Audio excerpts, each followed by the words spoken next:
Hey there, welcome to another Tesla Motors Club podcast. My name is Lewis. I'm Mike. I'm Doug. On today's episode, we're going to cover a bunch of updates from yesterday's Investor Day.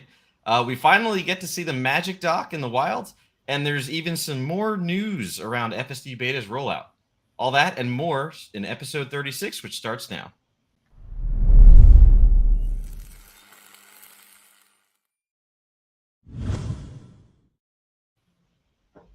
Gentlemen, we're here. We're back. We made it. This is a very special day to do a podcast. Middle of the week, sort of. Sort of, kind of. Sort of. Oh, man. Investor Day. So lots to talk about. So yesterday, boy. Tesla had their special Investor Day. First time, I guess, doing an Investor Day. And it was several hours of a lot of information, which seemed to disappoint most people. So I guess first up, before we dive into the overall or into the details, what are your overall thoughts on it, Mike, Doug? Let's go with Mike first. What thumbs down? I'm being somewhat facetious about that. I thoroughly enjoyed the techie gobbledygook about the manufacturing processes and the improvements they did and how they've reduced costs and really increased efficiency. That was amazing stuff. I geeked out on that. I'll be the first to say. However, I think the average consumer, which was looking for maybe like a new model car or a little more information about FSD or anything, Cybertruck, was sorely disappointed. It just Fair. didn't seem to be much there for the average consumer. Okay. What about you, Doug? Where did you think? Yeah, I mean, first of all, I was just wondering, why did they do this and why did they do it now? I mean, the talk was the kind of thing that they tend to do for their annual meeting. And, that's an investor-oriented thing. They've already recently done an AI day. So in this thing, they didn't have a whole lot new. I mean, the main news was the Gigafactory in Mexico, which they kind of scooped themselves, or at least Mexico scooped them in terms of releasing that info. Yep. I mean, I really did enjoy the manufacturing bit, but I felt like most of it, like especially the beginning with the stuff that was about, our path for a sustainable future, we've gone over that. I mean, most of that was the master plan part one.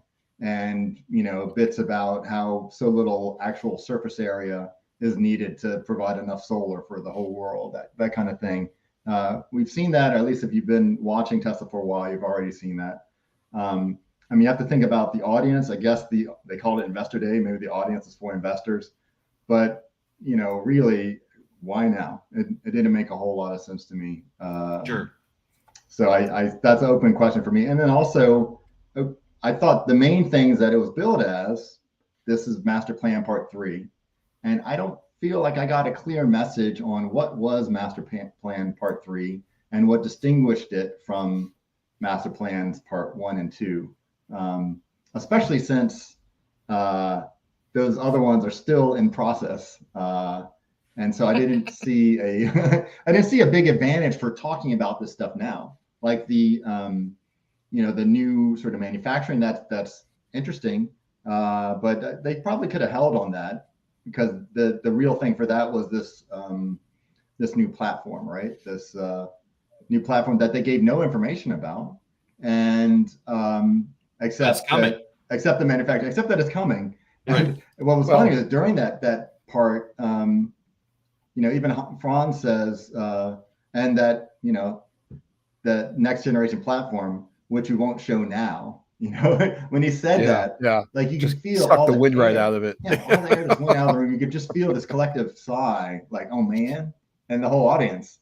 And it's like, why are we even here? At least that was the feeling. So sure, it was interesting, but I just didn't understand why it was happening now and why it was 3 hours long. And it just riddle me this, Doug. No, really.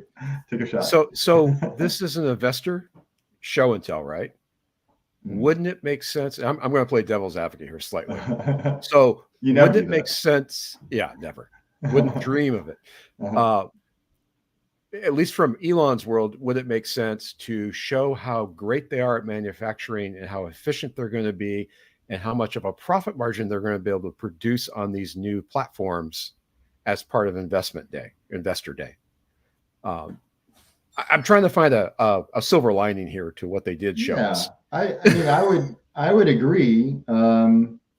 It's just why, again, my question is why now? They could have waited a couple months and done it at the annual shareholder meeting. I mean, these are great for Tesla, right? It's basically free advertising, right? All the news outlets cover it. All the buzz, everybody watching. Right. In terms of investors, I mean, at least the short-term reaction to it wasn't positive. That's an understatement. So you sort of wonder, was it, if it had a little more meat to it, or if it had been a little bit more concise, then maybe I'd be a little more up on it. But I found it a bit disappointing. I mean, a little behind the scenes for everybody. Originally, we planned to do a live stream of that and sort of live reaction to it, and it didn't work out because of scheduling things with our members. And man, I'm glad it didn't work out, because that would have been pretty torturous to sit through all that and react to it. I watched the first hour, and then I was out doing stuff, and I appreciated being able to play it back at 2x speed to get it. Get through it. Yeah, I mean, Elon is a smart guy, but he's not the greatest presenter. There are a lot of, here we are as we try to communicate right here. But right. But I thought it was just me thinking the same thing as I was watching him, thinking, man, you could take a lesson from Steve Jobs. Yeah. Do Toastmasters. There are videos you can find on YouTube of Eric Schmidt doing Toastmasters many years ago, the former CEO of Google. And we're presenting now. We're talking. We have fillers in our and we take pauses and all this stuff. So none of us are perfect. Glass houses. That's right. Yeah, none of us are perfect speakers, but Elon could really use some work. And and so when you're just sitting there waiting for the next word to come out, it's nice to be able to play back at 2x speed. It's funny. Go ahead, Mike. All right. I was going to comment. Even though we didn't have a live stream, I had a little posse that was texting me during this whole thing, because they know I'm a big Tesla guy and all this. And the overwhelming comment was, he seems to drift a lot.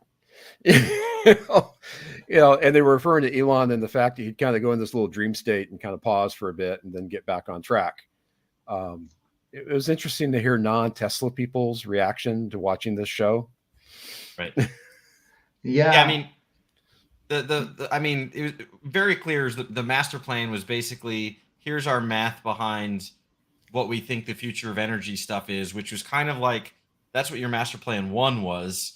You kind of updated your views on things, and you're planning on releasing a paper in the future, but you haven't actually released the paper yet. So we don't really know if your numbers make sense. And so I agree with you, kind of didn't feel like there was a real new master plan. But it was interesting to see some of the details around the new manufacturing changes and stuff like Absolutely. that. So I did appreciate those things. And I think he's showing the rest of the manufacturing world just how far behind they are. I mean, given this comes on the heels of Ford announcing that they've got an extra 2 or 3 kilometers of wiring in their car that they didn't know about, and some of the other challenges manufacturers have trying to build EVs at scale. I think he kind of put a stake in the ground and said, right here, this is where we are now, and this is where we're going to be.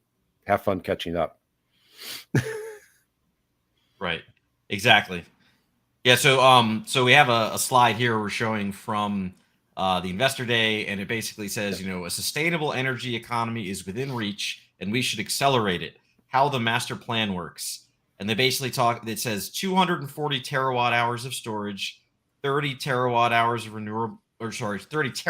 of renewable power, $10 trillion in manufacturing investment. Yeah.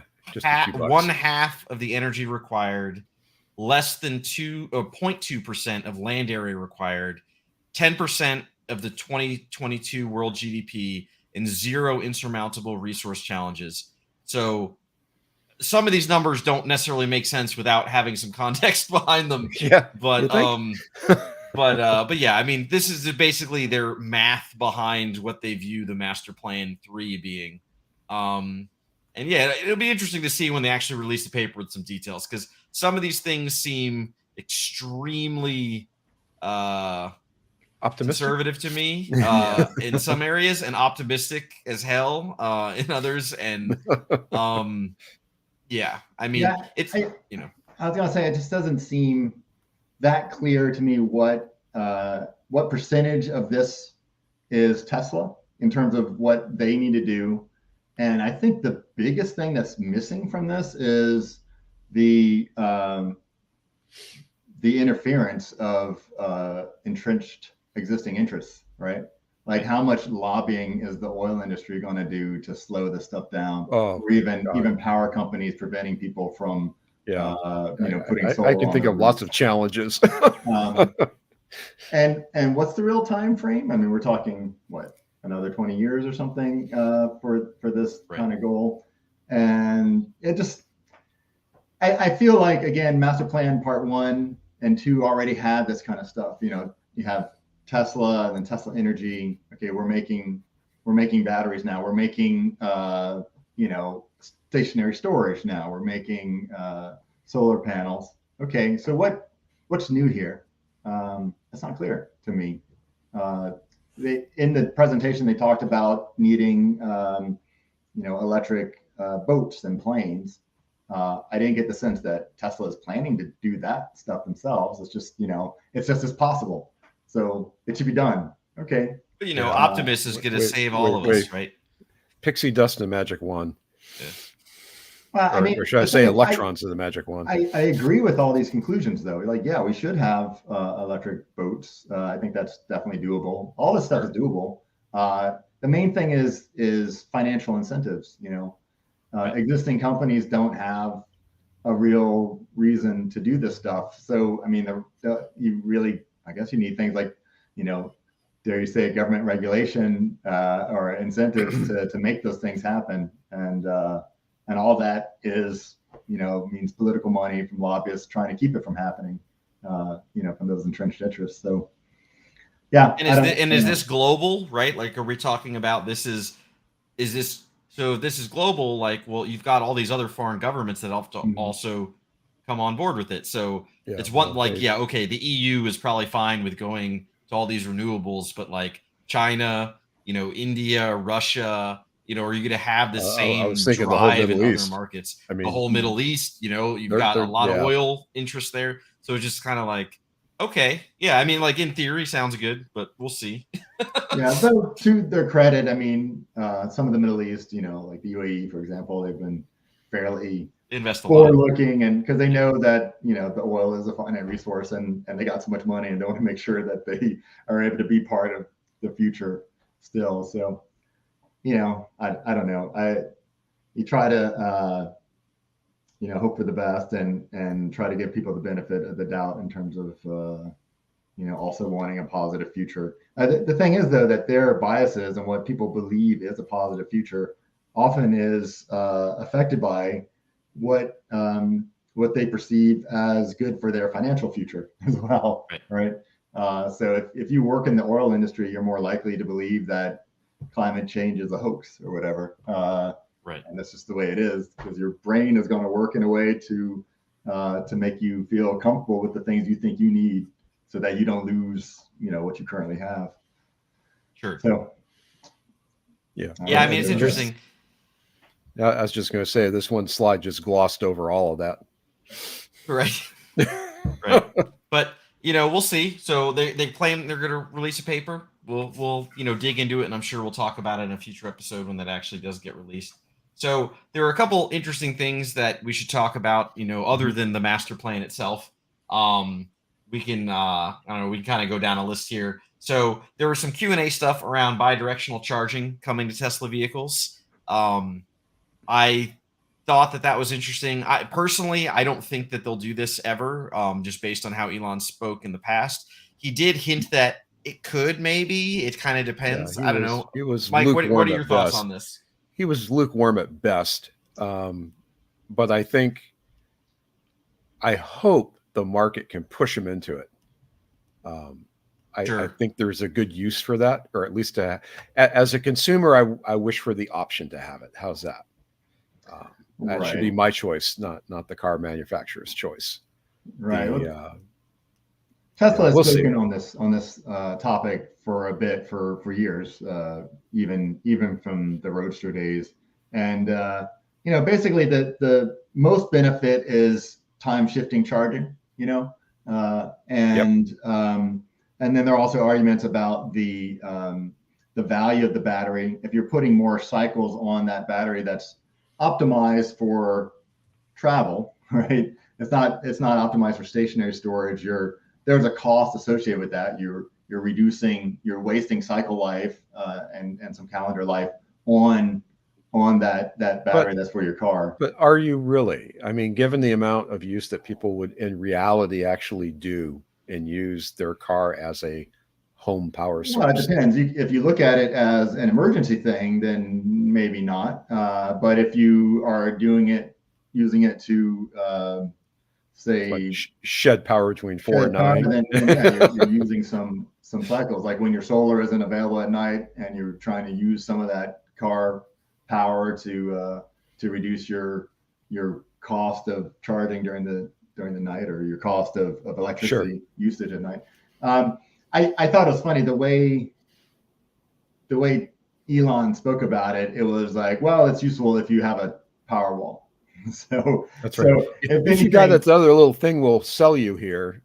Yeah. So my sense was that the way he talked about it was he didn't want it to be something that would prevent people from buying this other product that they already have, right? So yeah, if you have a power wall, then it can be useful. And he wasn't wrong. Sure, it'd be great to have a power wall and that, but if for emergency use, I could see somebody without a power wall and wanting to use their car that way. And honestly, they should do it only because it's something that consumers want. It's a pretty big selling point for the F-150. The Ford F-150 it's a huge selling point, although it's very pricey to implement. And they talked about it on the Leaf years ago too, in Japan, via a bidirectional, which I demo. Did they actually implement that? Yeah, I think they did.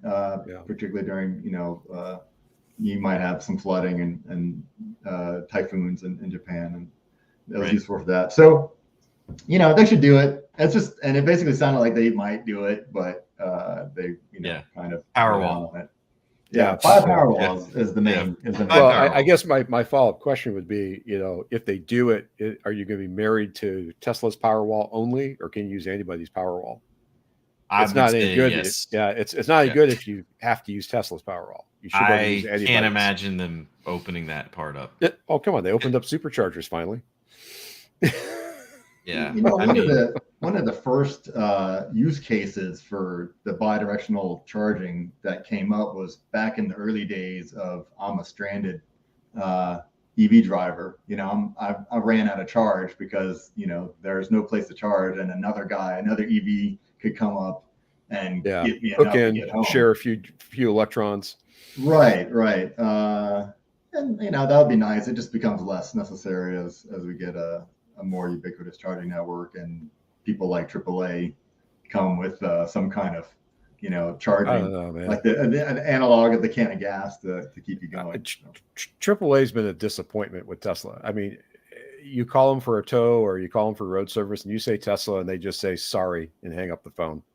Well, I mean, you can understand why they would do that now. They don't want the liability in their expensive vehicles, but in the future, if we have that future, I hope they get better. The EVs, they'll have to be able to. They're going to have to get better. I mean, I would view it as, okay, maybe that worked 5 years ago, but that's just going to make AAA go away, not Tesla go away, right? Like Yep. that's not good for their own business. But all right, we have a bunch of these to get through, so let's jump on. So they did announce, this kind of leaked. You mentioned it earlier, Doug. It kind of leaked before Investor Day, but they announced a new factory in Monterrey, Mexico. I guess that I felt it weird that they didn't want to just say Monterrey like they have with all the other ones. Every other one is like a state or Well, if they said Monterrey, You got People would have thought California. California. Yeah, Yeah. Monterey, It's California spelled is really differently nearby. though. It's No spelled one, differently. no one knows. I don't know the difference. So Number of R's. I couldn't tell you. So I don't But, think most people will get that distinction. But yeah. So Gigafactory Mexico.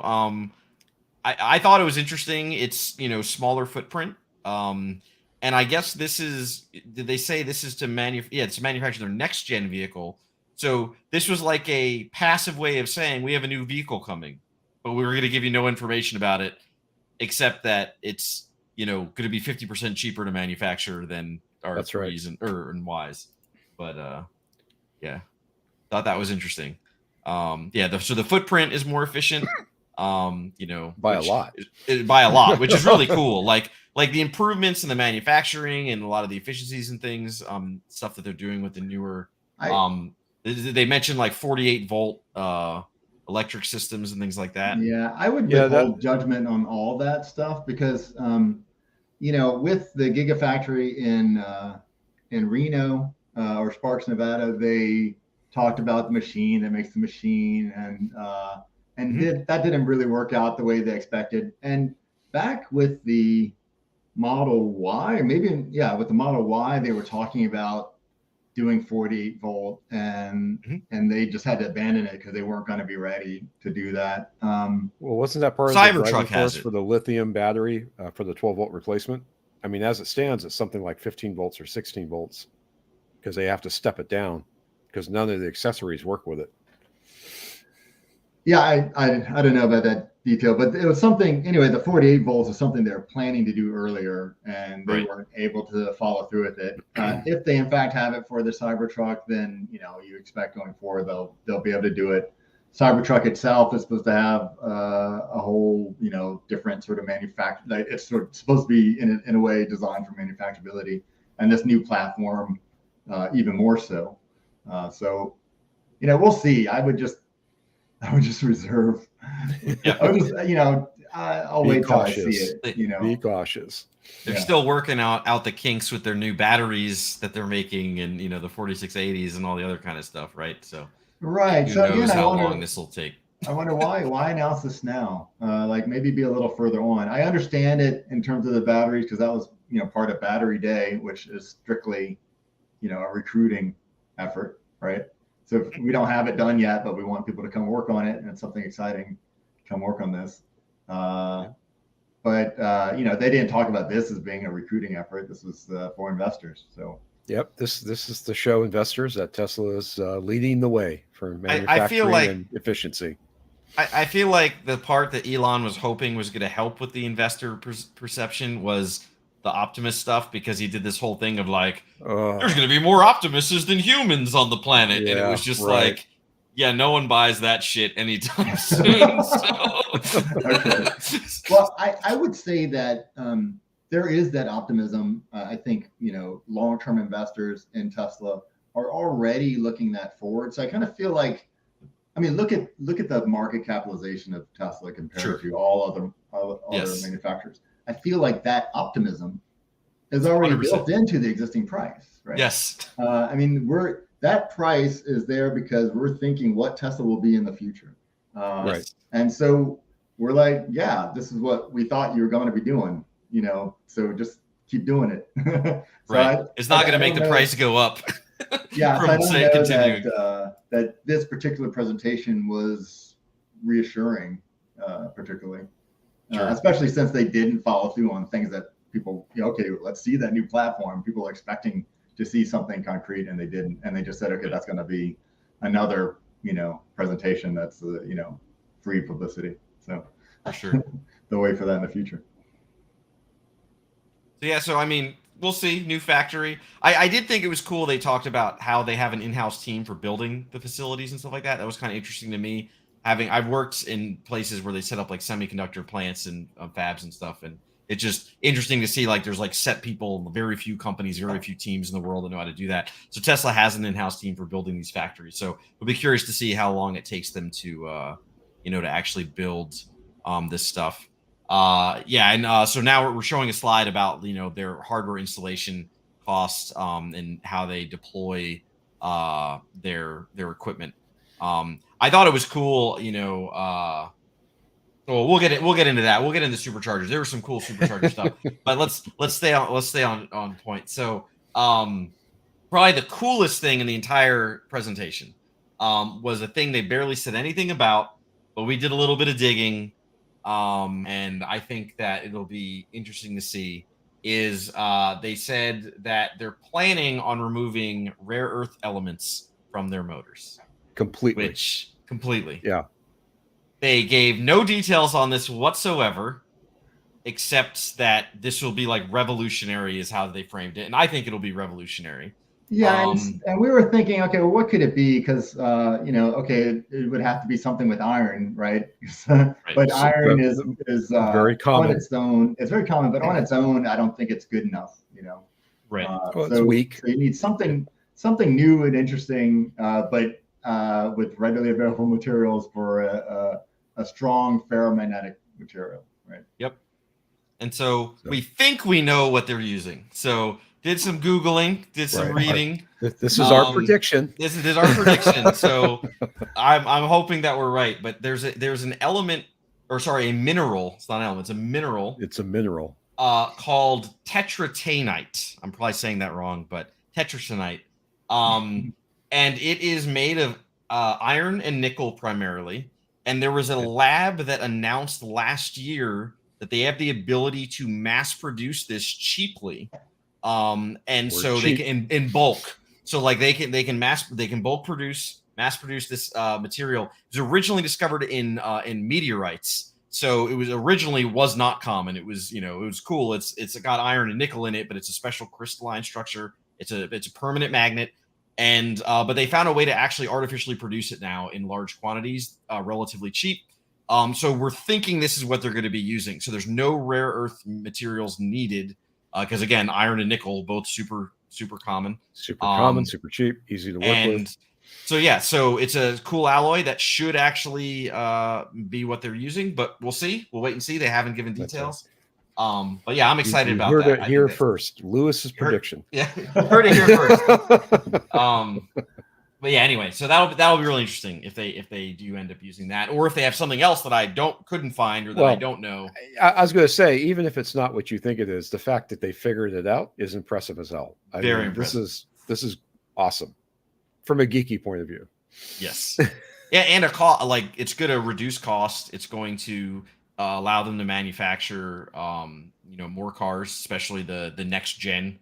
So more cars, more cheaply, bigger profit margin.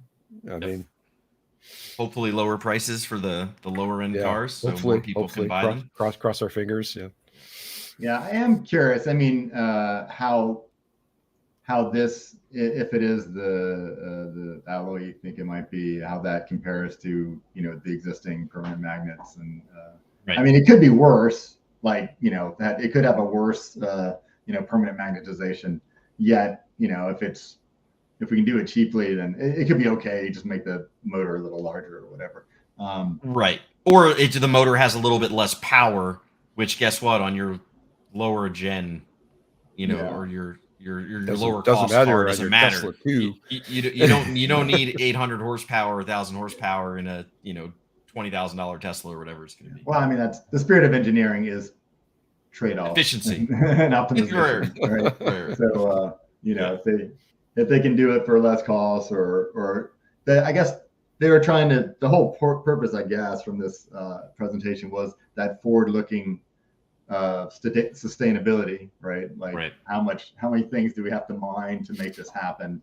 And they did sort of present like, well, if everything goes EV, because the thing is that the naysayers are always finding things to criticize EVs on, right? They say, oh, well, you have to do all that mining for all those materials, as if we're not already having to mine things for the existing fossil fuel infrastructure, right? We still need those things for existing ICE cars. And you still need electric motors for existing ICE cars, right? There are tons of little motors in those vehicles anyway. So it's like these days you hear a lot in Britain about the dust created from tires, for the tire wear dust, as if that's not already an issue with gas cars. Right. It's like, come on, like diesel isn't already doing that to you. Indeed. So we'll see what comes of it. We'll definitely update when we get more details, and then that'll be a really interesting to see if we were right. All right. So let's see. We got so many topics. Sorry. Unlimited charging. So unlimited charging coming to Texas, Lone Star State. Yeah. This is not really going to be useful for me personally. I looked, but for those of you out there in Texas, they're planning on providing a $30 a month unlimited overnight home charging for your car, which I definitely would say if I was commuting to work every day, I would do in a heartbeat. It would be amazing. But I'm wondering if there'll be some caveats to this, like you'll be rate limited to 40 amps, not the 80 amps that some of the other models can do. Yeah. How do they keep you from like hacking it to run the rest of your house off that? Off that well, I mean, Tesla. Charge. I mean, every Tesla's got an ID for the charging system. Sure. I mean that. So I mean, I could see that doesn't mean it's not possible. I didn't say it wasn't possible. Yeah, it's what I imagine there would. Yeah, I don't know. They're gonna definitely leverage their software, right? Their wall chargers and their cars. They monitor, right? Like you can look in the app and say like, oh, how much did I spend this month and whatever. So for me, I'm averaging like $6 a month, not factoring in the fact that I have solar panels. So it's really probably not costing me anything. But that solar could be used for other stuff. So I'm paying out of pocket like $6 a month on average. But if I was commuting every day, like my worst month was definitely more than $30. Like I had a month where I spent, I think like $50 or $60 for charging, and that wasn't even commuting every day. So yeah, it's interesting because I charge 4 EVs at home, and between the 4 EVs, we probably put on anywhere from 3,000 to 4,000 miles a month. My electric bill to feed the EVs runs about $125 a month. Okay. $30 a month, it might save me a little bit of money, but not a lot. And that's here in the state. Now, granted, I am running. I do my charging non-peak times because they give me a break for that, and I do pay to get green power. Then they give me a break for that, so I get some of the benefit that you have, Lewis, from solar without actually having to put the solar in place. Right. So while it's interesting, I'm not sure how appealing it is to me. Yeah. And this all stems because power is cheap in Texas, especially at night because of the wind farms, basically. So it's basically off-peak hours. There's tons of extra power going. And that $30 is, I assume, per vehicle. Like if you have that would be my guess. That's my assumption. It's not like you're gonna. Yeah. Yeah, I assume it's per vehicle for sure. Yeah, so it's definitely reading the ID of the vehicle, and Tesla has all the information about how much power or how much energy, I should say, each vehicle has consumed while plugged in. So that's how they can police it, I guess. If you're worried about your electric bill, there are easier ways to hack it to get an advantage than trying to mess with this. And Michael Mooney's got an interesting comment about Florida. FPL has a $30 limited charging plan, but it's not worth it because then they charge triple for off-peak usage. Yeah, that's where they grab you at. Even here, if I charge between 4 and 9 p.m., it's very expensive. Yeah, so makes sense. Yeah. Unfortunately, that's when you're home cooking dinner and trying to cool your house down with air conditioning. So. Yeah, in Texas, at least in Austin, we don't have time-based power. It's tiered based on your total usage of the month. So first 500 kilowatts are this price, next 500 or this price. It just keeps going up in cost. So I had that. But it doesn't matter what time of day. Yeah, I had that originally, but it was very expensive to put an EV into that plan. Because once you left that base tier, it got really expensive. Yeah, it definitely gets expensive. But that's why I have solar. But anyway, all right. So that's good news for some folks in Texas, I guess. Let's see. It is.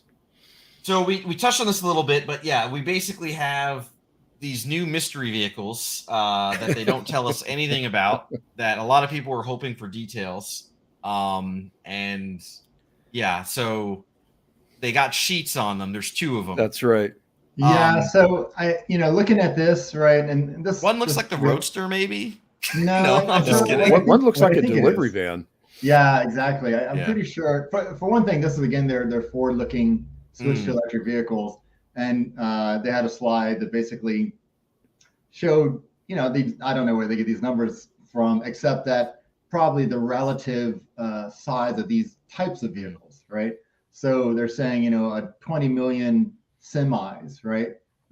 380 million Model Ys and Model 3s, only 40 million S's and X's, right? So they have another category, and then it appears to be, they say 300 million of basically trucks, I guess. Trucks. Looks like box delivery trucks. And it looks like a box delivery vehicle. And that I would believe, and that's something they've sort of alluded to, and they should definitely do. I mean, there's a huge market why let for it. Rivian, take all that market?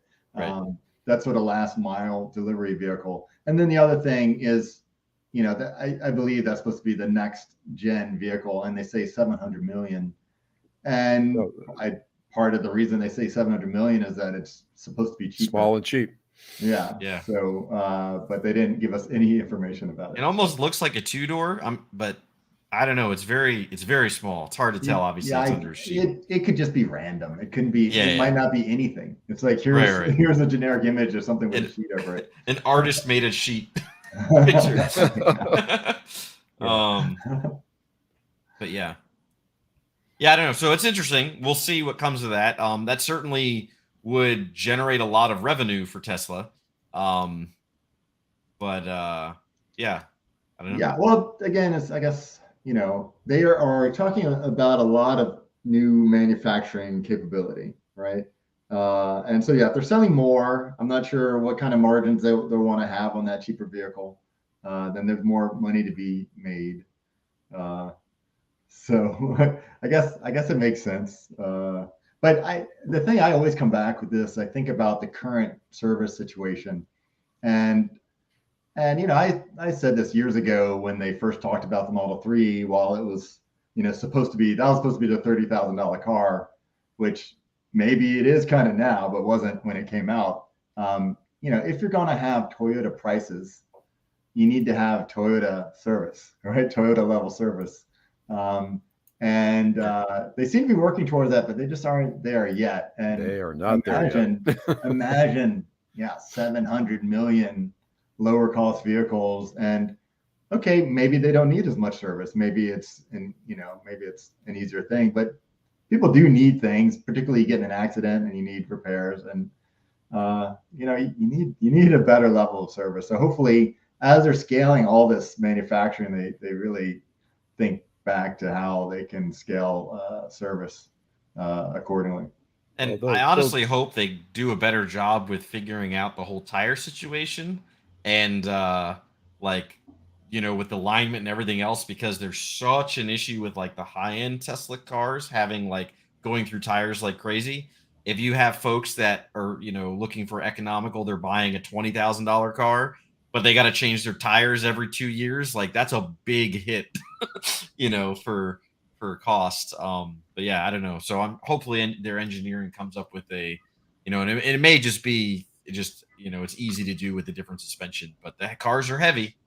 That torque from those motors, it tears up the tires quick. So, well, or it's just going to be what I read, where GM is picked up a significant amount of business repairing Teslas. Oh yeah, the Wall Street Journal had a great article on it. Yeah, and does Tesla care where their car gets fixed? Maybe not. So I found it interesting, so looking at this, the slide, the plan to eliminate fossil fuels, and they talk about the grid, the renewable power, switch to electric vehicles, switch to heat pumps, high temp heat delivery, and hydrogen, and then sustainability fuel planes and boats. Hydrogen. So save the world. Heat pumps is interesting. Do we think Tesla's going to get into HVAC type systems for residential and commercial stuff? You think they're going to grow into that market? For my house. I mean, there are companies that make them. It's just, is Tesla going to be selling them? You think this is going to turn into a business sector for them? It could. They've been hinting at it, and they've been asked about it before, particularly when what did they call it? The octavalve, I guess, for the heat pump for the Model Y. Yep.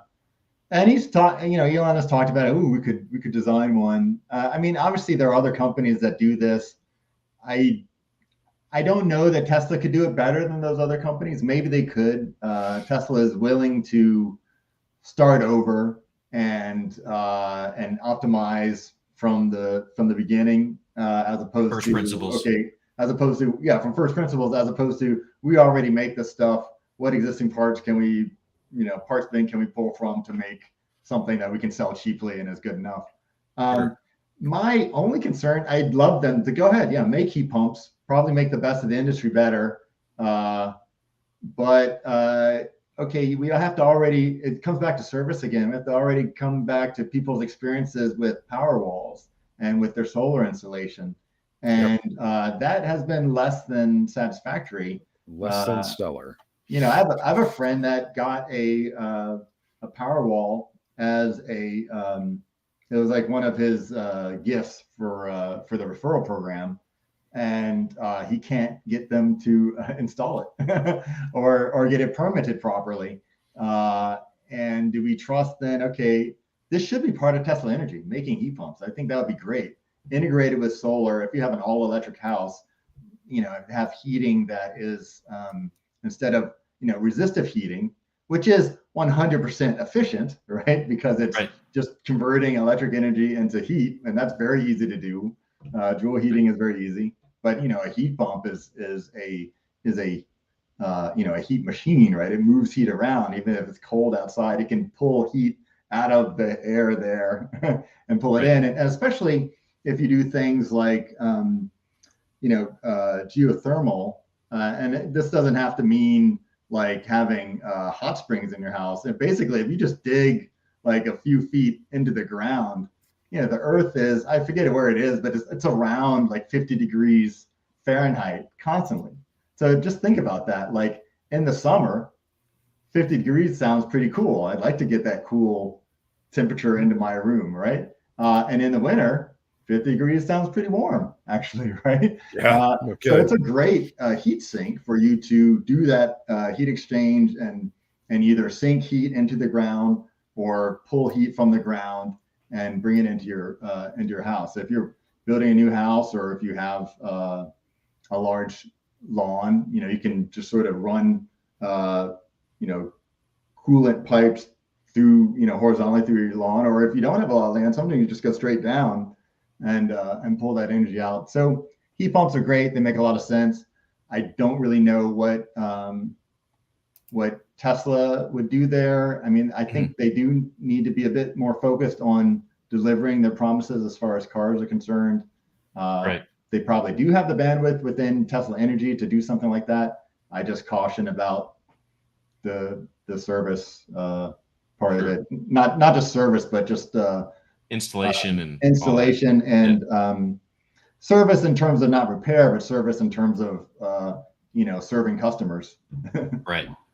Yeah, I feel like it's one of those things where it's, you have in residential, you generally have all these just random contractors, right? Electrical contractors, HVAC companies.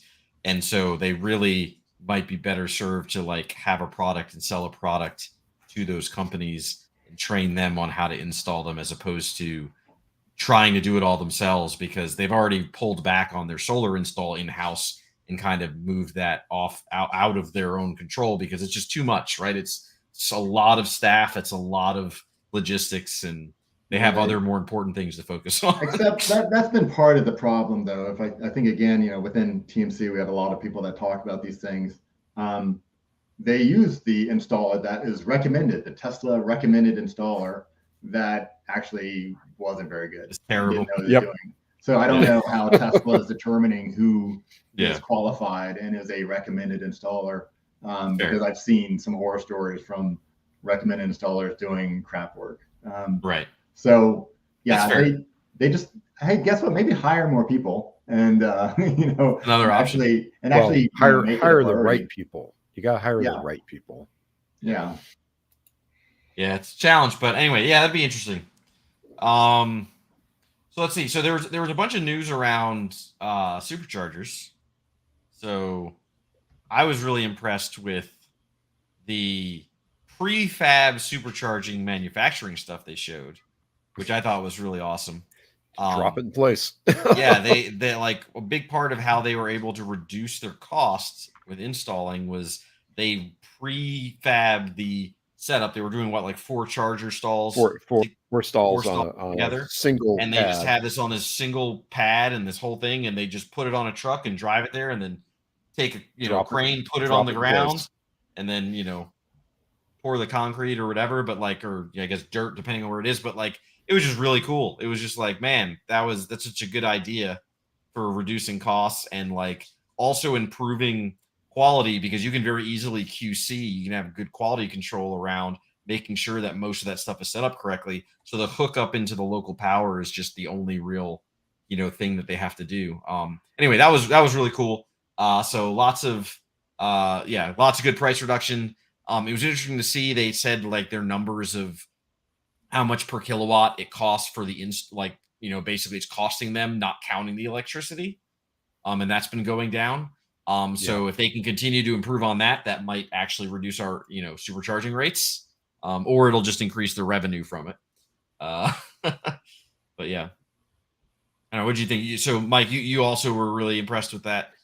I was.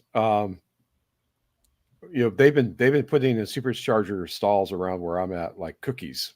I can name 3 right now that are under construction, and I know of 2 more that will start construction this year. So watching them go from a conventional where they trench and they pour the slab and they put them on one at a time versus this Lego assembly where they literally crane it in place and they're done in days instead of weeks. That's impressive. Yeah, I think the prefab model, like building a house, as opposed to it being a very bespoke thing, having, okay, here's our existing walls that are already made and they show up and just put them in place. That sort of thing with supercharging makes a lot of sense. Some locations they feel kind of custom, but for the most part, a parking lot's a parking lot, and especially if they're like in like 4 stall units, and that's something that can fit on the back of a flatbed, and they can just with a crane drop it in place and tie it together. Well, my thought when I saw this and I watched them doing the demo of how it worked, my very first thought was the new mega stall stations they're putting in where they've got, 32, 40 stalls at a time, like out in Baker, for example. I mean, once they've got the land and they got it leveled, they could crank that whole 40 stalls out in a day, maybe 2, just getting everything positioned and then wiring it up with these prefabs. I mean, they could really reduce the time needed. And that makes the goals we talked about a couple of weeks ago in terms of Tesla essentially doubling their supercharger installation. I think they could do it if this is any indication. Yeah, that makes it sound realistic. Realistic for sure. At early days, it seemed to be the biggest holdup was the local landowner or where they're putting it. But if they can streamline that and people see it as a desirable thing, then I wonder if that's still the case. Given the positive PR that Tesla gets about their supercharger system. Still probably the case. You think so? Yeah. Well, I mean, at least you should be past the foreign part of it, of like, this is some new thing I don't understand. Yeah, well, what's this EV thing you're talking about? Do I even want these people here? It's going to cause a big fire or something. I think that now that there's more public awareness, I think that's sort of going away. And the time of the supercharge is pretty good, right? That sort of 20-minute, at least for people traveling. That's pretty much perfect, right? You plug in and you go in, and you buy. You got a chance to grab a bite, whatever. Yeah, so I think it's probably positive for most locations. Now the interesting thing is around here, a lot of the newer superchargers are going more front and center of the malls or wherever they're putting them. They're not way in the back out of sight like they used to be. The one charger I tend to use a lot and I know Lewis has no idea what I'm talking about because he doesn't supercharge. but we'll actually plan our grocery shopping trip. We'll plan it around the supercharger because we'll go there. We know where it's at. We know we've got 35 minutes, typically. We'll plug in, lock the car, go inside, grocery shop, come back, fill the car, and leave, and we're done. It's great. And I'm seeing more of these locations where people are able to do that, with the supercharger. It's not like the EVgo stuff tends to be like way out of sight in the back South 40 of the yard. Yeah, the EA is at the banks around here. A lot of the B of A banks have EA chargers, but no one's using the bank at 10 o'clock at night or 9 o'clock at night. So, well, again, the sort of early days history, the recommendation was to stop putting them close to the entrances and actually put them far away because that reduced the chance of them getting iced, right? That a gas car would just be stealing the spot and then no one can charge. But I think these days, I've seen that occur both ways. So. Yeah, I would hope these days that, again, there's a little more understanding and also penalties for people doing that. Well, the big thing I see right now is we're not getting iced by the trucks. We're getting iced by fellow Teslas and Bolts and Mach-E's. People will pull in thinking, "Oh, I'm an EV. I got preferred parking," and they walk away. They don't plug in. Without charging, yeah. Yeah. Yeah, well, don't do that. Too. Don't be that person. So, speaking of trucks and charging installs, we did actually now see there's a video from autofocus in the wild. He was charging. There it is. So I should say it's Marquez Brownlee, and this is one of his channels called Autofocus, where he discusses things related to cars. Yeah, so he's basically, we're showing some footage here, him charging his Rivian at a Tesla supercharger. In the snow. It's cold out. Unlike EA, which seems to collapse in Jersey, apparently. In the cold. He's got New Jersey plates. Jersey represent. That's where I grew up.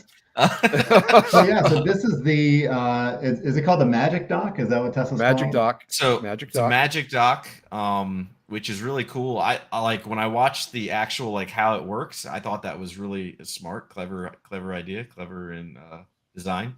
Right. So the key thing about the design is you want to be able to have the adapter when you need it, but not all the time in the way. Yeah. Right, not in the way, and also you don't want the driver running off with the adapter, right? So it has a smart way of releasing it. If that's your type of car, that it releases that. You have the app as a non-Tesla owner, right? You have the app. And in the video, Marquez demonstrates how that works. And you tell them what stall you're at, and it releases the plug with the adapter, and that adapter is locked to the Tesla connector. You're not walking off with it. I noticed also that they used aluminum hooks, on the latch. Yeah. So it's not some cheap plastic that's going to break off in the cold. So it's pretty smart. Yeah, and if you could put Michael Mooney's comment back up, Mr. Producer. He had a comment here. So far, no one's been able to pull more than 150 kilowatts from superchargers to non-Teslas with CCS. Let me address that for you for a second.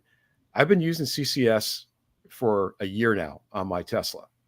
And I've been to many EA, EVgo, ChargePoint, Loop, you name it. I probably used it at one time or another. And the vast majority of those chargers, no matter what the rating on the side decal says, can't supply more than 100 kilowatts. If I'm lucky, I'll get 125 kilowatts out of it. If I'm lucky. So I'm not sure that's a real penalty for someone using the supercharger. The fact used that to CCS it works. Yeah. The fact that the CCS is there and it works is a huge improvement over most CCS chargers. And I think a lot of people are going to be very grateful for that.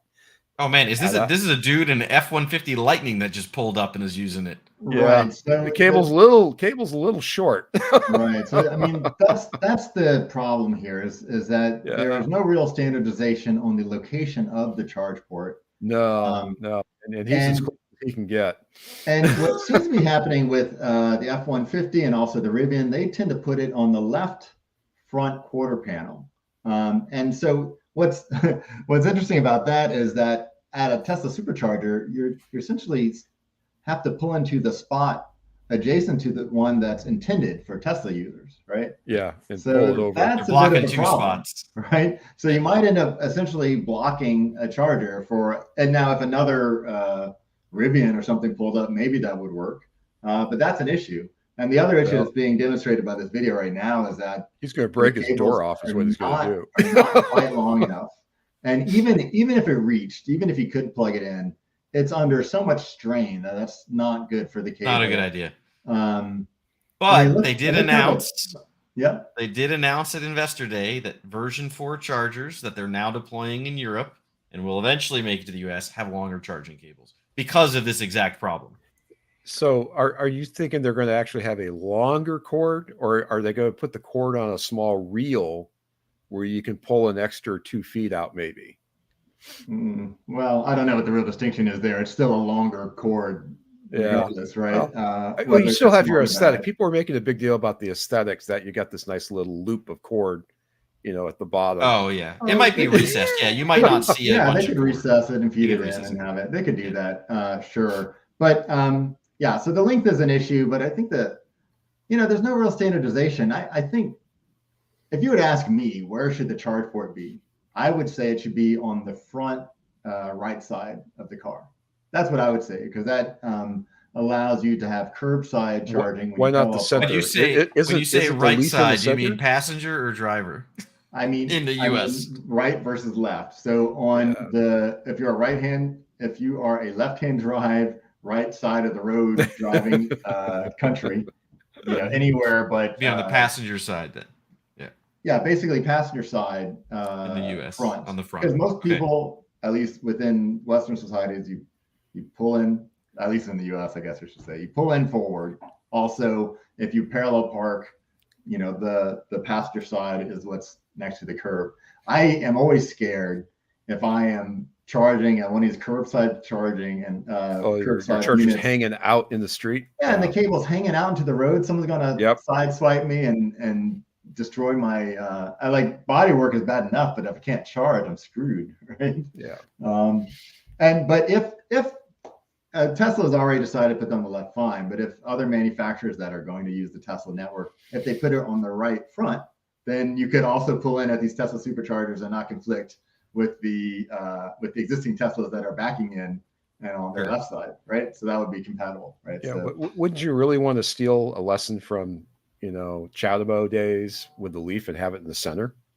That's reasonable, but I think the front side, again, I don't know how often this is, but there's some nice opportunity charging, especially in cities, of parallel parking and curbside. And if you put that on the nose and you're like in New York or San Francisco, that's going to be a problem because some of these people park by feel. I was going to say braille parking, parking by touch. Yeah. So that's why I would say the front right quarter panel on the side would be more advantageous than right on the nose. Makes sense. And the nose, you're more likely to have a collision that hurts the nose too. Or right? just have one of each. Have 2 ports. That's something that you won't see just because it costs more money. So my neighbor's Audi has it, right? He has a charging port on both sides, but only one of them supports only fast one's charging. high. Yeah, I was going to say, exactly. I saw that. And 2 J's and 1 high speed. So exactly. So I thought that was interesting. So at home he can charge either side technically, right. But so I guess that's good if your garage, depending on your layout or whatever. But to me, that's not really a problem like that. You could just fix.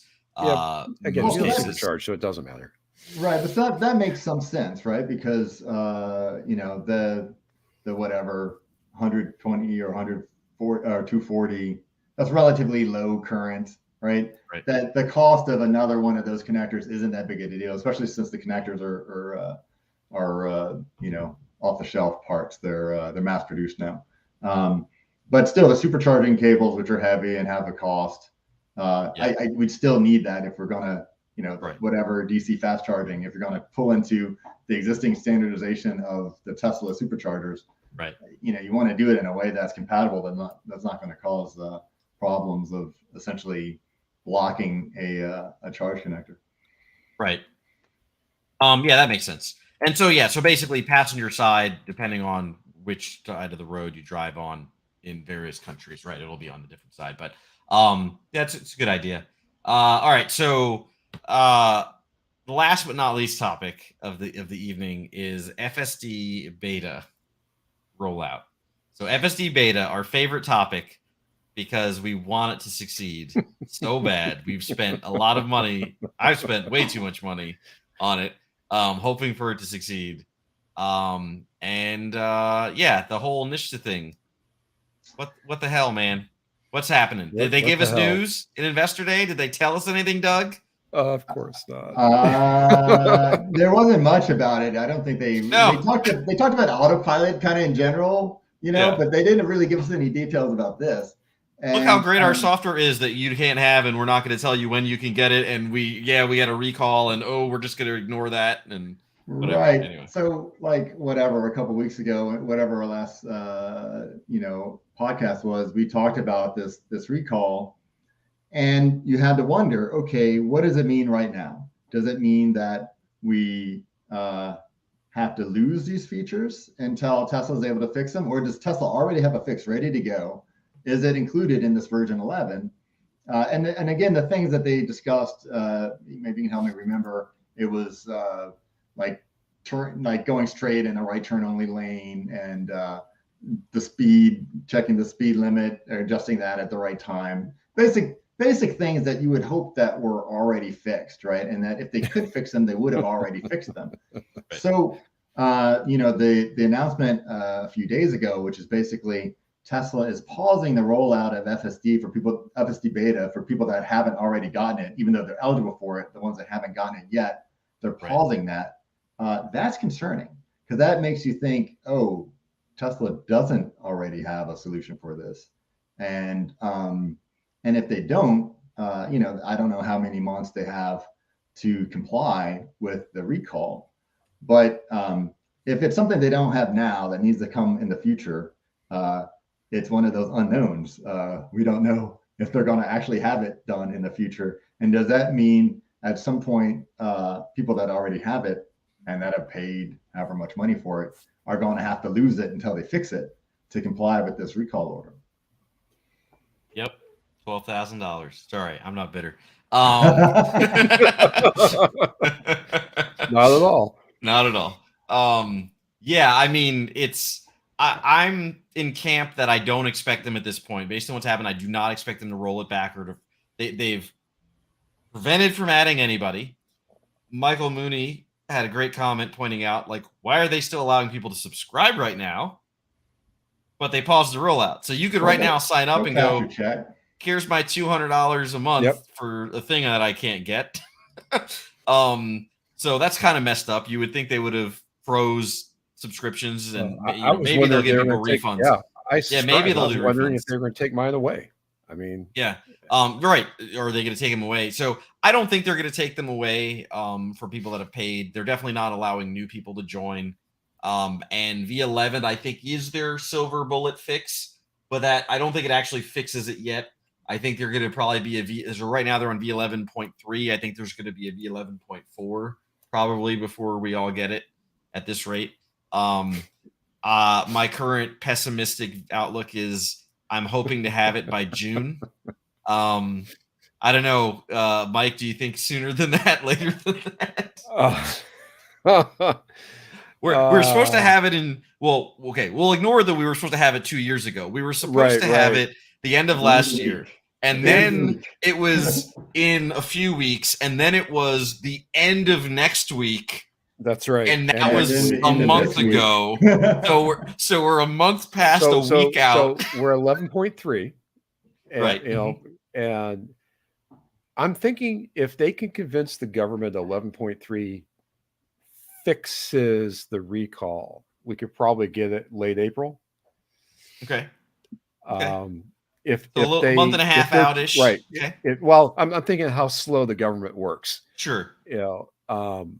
If 11.3 doesn't fix it and they have to do something new, then all bets are off. Sure. Because at that point, they'll probably say, well, if we're going to be late, then we might as well take care of these other things at the same time. Might as And- well and be we- really late. Right. And here we are back in this bad cycle of being a year out. I suppose there are half measures that they could do.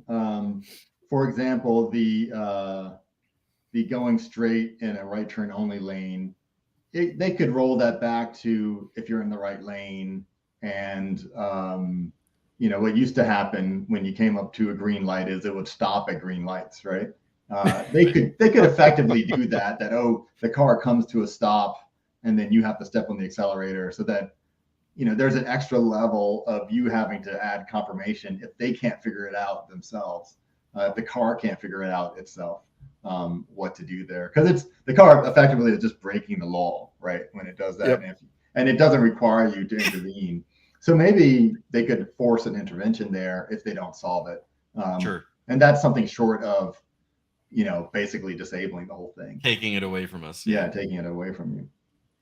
So I mean, yeah, that's fair. So related to this topic, we do have a thread of the week, TeslaMotorsClub.com. Check the forums. Thread of the week on make full self-driving transferable. It's a petition. You paid thousands for full self-driving that you don't have. It's yet to be a reality. Having to pay for it a second time at a much higher price stops me and so many others from upgrading their Tesla. I agree with everything you're saying. Big Tree, I believe is the gentleman that posted this, or person. Sorry, I don't know. I'm assuming Big Tree is male, but that's a terrible assumption.